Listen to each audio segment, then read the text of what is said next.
விடியலை நோக்கி தமிழகம். நமது தளபதியின் நமக்கு நாமே திட்டம். இது திமுக ஆட்சிக்கு பெருமிதம். திராவிட ஆட்சி எனும் நல்விளக்கே, சிறு தூண்டுதலாய் இந்த நூலே, எங்கள் திமுக தளபதி நம்பர் 1 இணையதளத்தின் வெளியீடே. இது திராவிடத்தின் பெருமையை வருங்காலம் அறிய உதவிடுமே. முத்தமிழ் கலைஞரின் அரியணை செய்திட்ட அரிய சாதனையை கூறிடுமே. நல்ல பல தித்திட்டங்களால் தமிழகம் சிறந்ததைக் காட்டிடுமே. இமயமலையென தமிழகம் உயர்ந்ததை இயம்பிடும் இந்த நூலே. தங்கத் தளபதியின் நல்ல செயல்களை நாளை உலகம் அறிந்திடவே. பொன்னான செயல்களை நன்னாளில் வெளியிடும் தருணம் இதுவே. நாளை அரியணையில் மீண்டும் நாயகனாய் தளபதி அமர வேண்டும். தமிழகம் சிறக்க வேண்டும். விடியலை நோக்கி தமிழகம். பேரறிஞர் அண்ணா அவர்களால் தொடங்கப்பட்ட திராவிட முன்னேற்றக் கழகம் மக்களாட்சி தத்துவத்தினை முழுமையாக ஏற்று செயல்படத் தொடங்கியது. பெரியார் அவர்கள் சுயமரியாதையையும் பகுத்தறிவா தந்தையும் போற்றினார். அவ்வழியில் திராவிட முன்னேற்றக் கழகம் இன்றும் சிறப்பாக செயல்பட்டு வருகிறது. சாதியின் பெயரால் ஒடுக்கப்பட்டவர்களுக்கும் கல்வி வேலைவாய்ப்புகளில் வாய்ப்புகள் மறுக்கப்பட்டவர்களுக்கும் பல்வேறு நல்திட்டங்கள் மூலம் வாய்ப்புகளை வழங்கி அவர்களின் வாழ்வாதாரத்தை உயர்த்தி வருகிறது நமது திராவிட முன்னேற்றக் கழக அரசு. இக்கழகத்தின் மக்கள் சேவைகளைப் பற்றி காண்போம். இது திமுக ஆட்சிக்கு பெருமிதம். இந்த நூல் நல்லாட்சியின் மொழியே, வாழ்க என்றும் மக்கள் சேவையே விடியலை நோக்கித் தமிழகம். இது திராவிட நல்லாட்சியால் சாத்தியம். மக்கள் நலனை இதயத்தில் ஏற்றிய திமுக ஆட்சித் தலைவர்கள். மக்கள் ஏற்றம் பெற எண்ணற்ற நலத்திட்டங்கள். இதனால் விடியலை நோக்கி தமிழகம். இதனை எடுத்து இயம்புவதே இந்நூலின் லட்சியம். விழிப்போர். கல் தோன்றி மண் தோன்றா காலத்தே முன்தோன்றி மூத்தக்குடி தமிழ்குடி. இது நமது தமிழ் குடிமக்களின் காலம் எவ்வளவு முற்பட்டது என்பதற்குச் சான்றாக அமைகிறது. அதுபோல் தமிழ் மொழியும் மற்ற மொழிகளுக்கெல்லாம் முற்பட்டதாக அமைகிறது. நமது தமிழ்மொழி மிகவும் தொன்மையான மொழி, செம்மையான மொழி, உயர்தனிச் செம்மொழி நமது தமிழ்மொழியாகும். ஏராளமான இதிகாசங்களையும் இலக்கியங்களையும் கொண்டது நமது தமிழ்மொழி.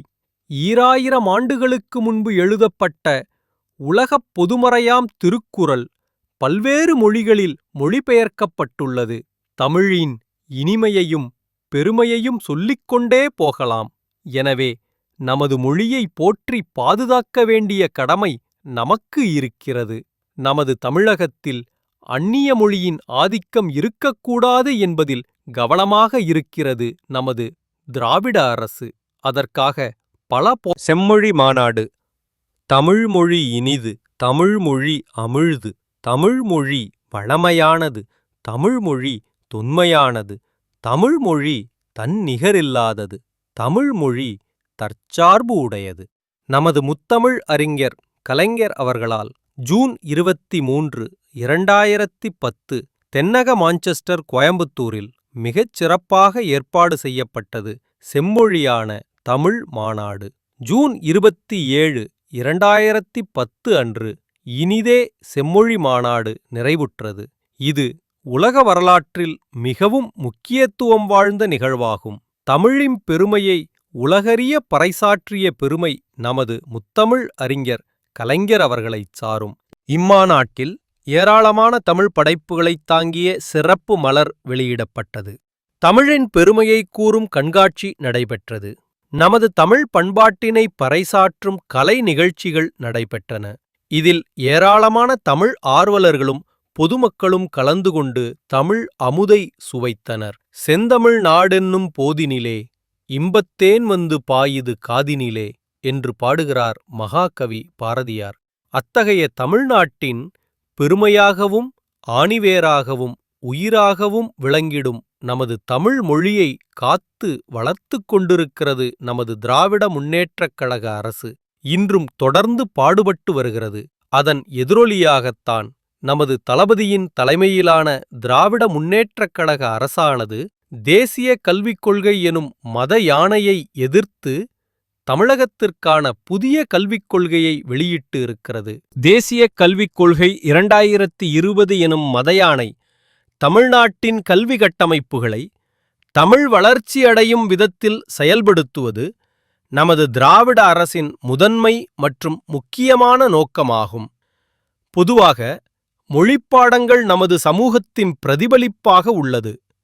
நமது பண்பாட்டினை, கலாச்சாரத்தை எடுத்துரைப்பது விளங்குகிறது. நமது தமிழ் கலாச்சாரத்தின் மொழித்திறனின் அடிப்படையில் கட்டமைக்கப்பட்ட பாடத்திட்டம்தான் நமது மொழியையும் நமது பண்பாட்டையும் விளக்கிடும், மேலும் பாதுகாக்கும். மாணவர்களை முழு ஆளுமைத் திறன் உடையவர்களாக மாற்றிடும்.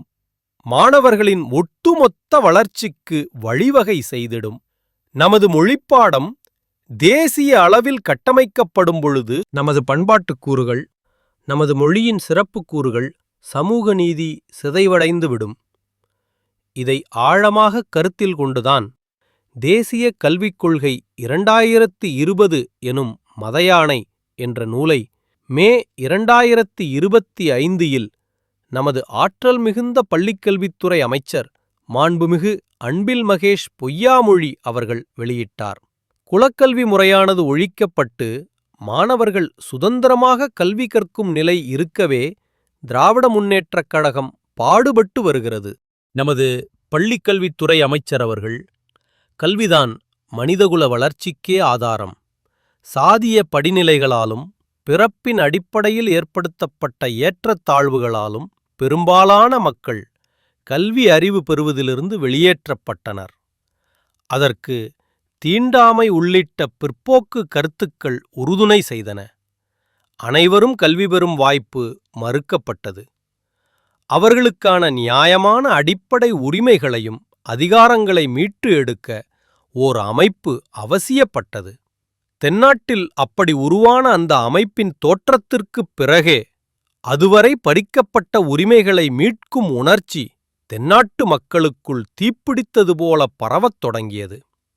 தமிழ்நாட்டின் சமத்துவ கல்விக்கான போராட்டத்தின் பகுதி என்கிற வகையில் தேசிய கல்விக் கொள்கை 2020 ஆவணத்தை வாசித்து ஆய்ந்து அது ஏற்படுத்த நினைக்கும் தாக்கம் NEP, நேஷனல் எஜுகேஷன் பாலிசி, அதாவது தேசிய கல்விக் கொள்கை, பள்ளிகளில் மாணவர்களுக்கு தமிழ் மொழியை கட்டாய பாடமாக்கியதுடன் அந்நிய மொழியின் ஆதிக்கம் தவிர்க்க மும்மொழிக் கொள்கையை எதிர்க்கிறது நமது திராவிட முன்னேற்றக் கழக அரசு.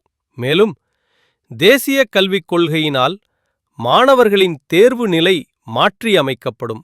இது மாணவர்கள் கல்லூரி வரை படிப்பதற்கு தடையை ஏற்படுத்தக்கூடும். இதனால் தமிழகம் கல்வியில் பின்னடைவை சந்திக்க நேரிடும். எனவே மாணவர்கள் மற்றும் தமிழகத்தின் நலன் கருதி தேசிய கல்விக் கொள்கை 2020 எதிர்க்கிறது நமது திராவிட முன்னேற்றக் கழக அரசு.